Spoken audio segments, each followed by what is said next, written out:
First language acquisition, what it looks like, continued.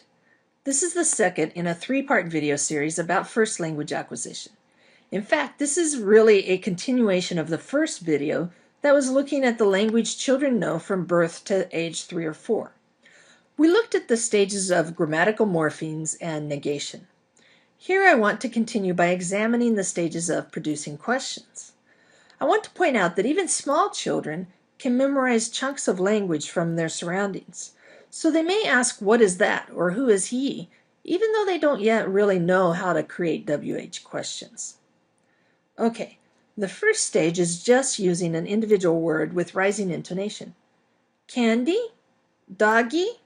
From there, they start using statements, but make them into questions by going up in intonation at the end. Mommy go park?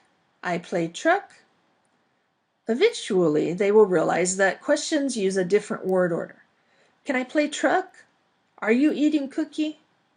Then they will continue to become more skilled in their uses of auxiliary verbs in questions.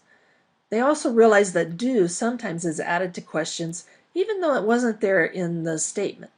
So, do dogs bite? Or do I like carrots?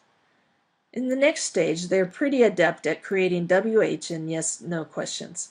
But it's not until the final stage that they can handle the negation in a question or the reported speech form of a question.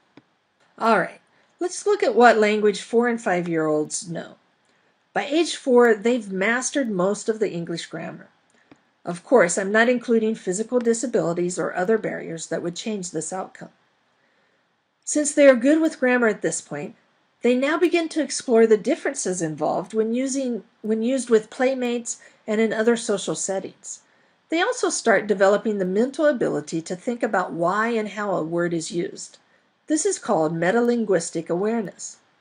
Up until now, they've been using the language, but now they can begin to explain a little of the grammar.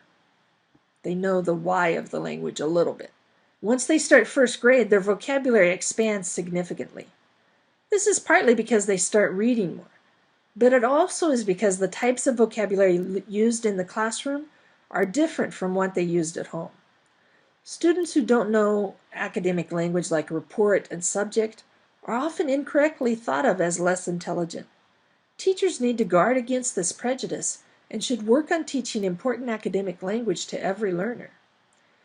As they are learning more vocabulary, they understand that one word can have multiple meanings.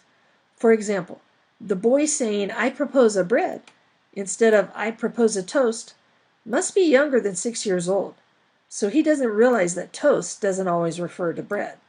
Also, part of the vocabulary growth is recognizing the difference between formal and informal language and when to use it. This is called register.